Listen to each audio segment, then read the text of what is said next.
Hello guys, this is Doran's Movies, and today I'm going to be discussing the Paladins and how powerful they are in the lore, going through their history, characteristics, and how they would fare against other classes. So without further ado, let's get into the lore. Before the universe was created, a sea of light existed. Eventually, a new energy was born, known as the Void, that created tension between the two, and a cataclysmic explosion happened. From this explosion, the physical universe was created, and shards of light were flung across the cosmos, sparking it with life. So the point is that light always existed, and in a way it is a part of every living being. However, on Azeroth, only recently did certain races discover a way to utilize this power. As far as we know from the playable ones, the Draenei are the oldest users of the light and the ones that have the best understanding, but when it comes to their native life on Azeroth, the humans would be the most influential race. Humans were the first to discover this power, and they built churches and other places of worship, making it a crucial part of their culture. The first practitioners were priests that healed and kept everyone together, but they proved to not be so useful when the Orcish horde invaded and the clerics of Northshire were completely decimated in battle. The priests needed to be weaponized and mix their use of light with the combat ability of a warrior. Because of this, a new order known as the Silverhand was created, mainly from knights learning the ways of the light, but there were also cases where priests went through close combat training. These were the first human paladins that were created, and they proved to be exceptionally effective with their purpose, repelling dark forces from their world. However, when it comes to other races, only dwarves are really similar to humans because they were taught by them. The Draenei are sort of identical, but they have a bit deeper understanding as they're directly connected with the Naru, manifestation of the light itself. But races like the Blood Elves and the Tauren are almost completely different. Initially, the Blood Elves were very much like the humans, but when their kingdom fell apart, they had forsaken the light. It was only after Kiltas brought a captured Naru that they started practicing these powers again, however, this time directly siphoning the energy of this light being.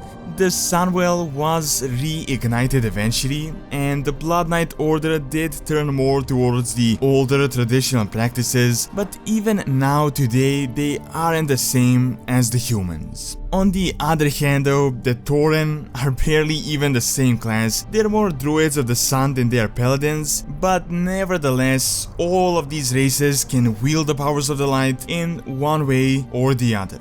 So, unless you siphon this energy, which is a temporary solution, the only way to control it is through fate and willpower. This is the main reason why certain paladins and priests can just suddenly lose their powers entirely. As opposed to the popular belief, light doesn't abandon those that do evil things, but those that start doubting their actions. For example, Artis started losing his power after questioning his mission, which he perceived as the light leaving him. A similar thing happened to Broken Draenei and various other casters across the entire universe. However, there are evil paladins perceived by the general standards that can wield the light, such as those belonging to the Scarlet Crusade. The reason for this is because they still fully believe that their cause is righteous. So the light isn't really a religion, but more of a philosophy that is heavily dependent on willpower and inner strength of spirit, especially in dire times. The main problem here though is that just believing isn't going to give regular people the ability to cast light spells. For example, a peasant isn't going to suddenly become a priest or a powerful paladin, as it takes great practice and training to get to a level where you could actually start controlling these powers. Also, it is worth noting that certain select individuals are predisposed to be great servants of the light, and this is the main reason why there are so many average paladins and priests, and then you have few exceptionally powerful ones. When it comes to abilities, almost all of them, especially the humans, had to fulfill a specific requirement of combat prowess, which is then complemented by their light training. They are a mix between a warrior and a priest, but the issue is that they don't really excel at any of the two skills. Of course, the most powerful paladins definitely do, but the raw combat skill of an average warrior would in most cases surpass that of an average paladin. The positive side though is that they were built for a specific purpose, so this mixture of different abilities would be exceptionally effective against dark creatures such as the undead. Also, the paladins are not casters in the same way a priest would be, but instead they use the light to empower themselves and improve their combat efficiency. For example, they are able to create a shield of light against harm while also casting spells offensively. On top of this, they can also mend wounds and empower their allies. All in all, the paladins are well-rounded characters with a very specific purpose. So, with all of these abilities, how would they fare against other classes? Well, in this case, it is really dependent on the specific paladin and how strong he is, as they can pretty much defeat most classes, but also lose to them. When it comes to general melee classes like the warriors, rogues, monks, and even some hunters, it is going to be on a case-to-case basis. For example, a powerful warrior would defeat a paladin in close quarters just because of that focused experience, while a paladin that has mastered both the light and melee would be able to easily deal with a warrior. Of course, his magical abilities would be of great assistance at shielding against any incoming attacks and healing against wounds received. However, there are two specific melee classes that would be an equal, if not even better match: the Death Knights and the Demon Hunters. Death Knights are very specific as they counter Paladins and were built to fight them, but the Paladins also counter them. They wear Serenite armor that protects them against magic and are capable of creating a shield with the same purpose, but their biggest weakness is that they are undead, and that is what the light is most effective against. We have seen battles between these two classes going both sides. The Death Knights with superior numbers were defeated by Paladins at Lightscope Chapel, and Tyrion did kill Artis. Granted, that wasn't a duel, and Tyrion's power was very much connected to the Ashbringer, but at the same time, the Lich King also had a very powerful sword. Besides, Artis did defeat many Paladins and even killed one of the strongest that ever lived, Uther the Lightbringer. As explained in the Artis novel, Uther did overpower him in that duel with the blinding light, pretty much just bypassing his Serenite armor, and was very close to landing a fatal blow, but with the help of Frostmourne, Artis managed to counter and kill Uther. So, when it comes to Death Knights versus Paladins, it is definitely a case-to-case basis, and they pretty much both counter each other.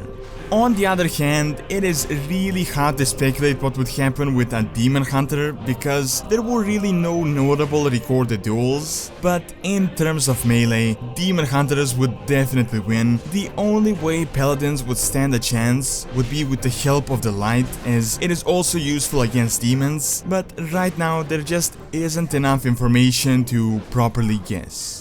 Two other classes that would also be an equal match are Druids and Shamans. Here it would be very dependent on the scenario and also the environment where the duel would be held. Paladins in most cases would be able to excel in melee combat, but would fail on the magical side because the abilities of the Shamans and the Druids can potentially be a lot more destructive. Light is an excellent counter against dark energy, but nature and elemental magic not so much.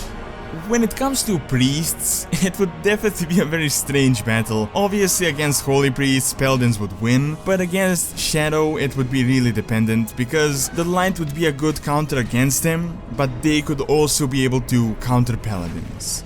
Finally, there are two classes that could definitely defeat them, mages and warlocks. Again, it would depend on the specific power level, but in general, these two classes have the most destructive arsenal. They would without a doubt lose in melee, but magic versus magic, the spellcasters would just win. The paladins do have a shield and the light can protect them, but some spells just cannot be blocked. For example, at the Broken Shore, Tyrion, who is one of the most powerful paladin, had his shield broken by fell magic after only a few seconds. So in this case, mages and warlocks can definitely outdo paladins. However, it is worth noting that all of these comparisons depend on the race of their opponents, because no matter the class, the paladins would be effective against any undead. For example, a paladin would do much more damage to an undead warlock than he would to a blood elf warlock. Also, for these scenarios, I've mainly used a human paladin, but other light-wielding races in the lore do have their different weaknesses and strengths. So, in conclusion, when it comes to the power level, I would put paladins somewhere in the middle. Of course, as with other classes, this is just a very general ranking, and even though an average paladin would be of medium power, certain ones can become exceptionally strong to even match the most powerful of classes. The paladins do lack the destructive power, but nevertheless, they're still a very unique and dominant class. Alright, and that is all I have for this video. Do keep in mind that these videos are just my own speculations based on the available lore facts, and feel free to leave your thoughts below. Also, don't forget to subscribe if you want to see more videos like this, and like the video as it really helps out and keeps all the content going. Thanks a lot for taking the time out of your day to watch this video, and see you next time.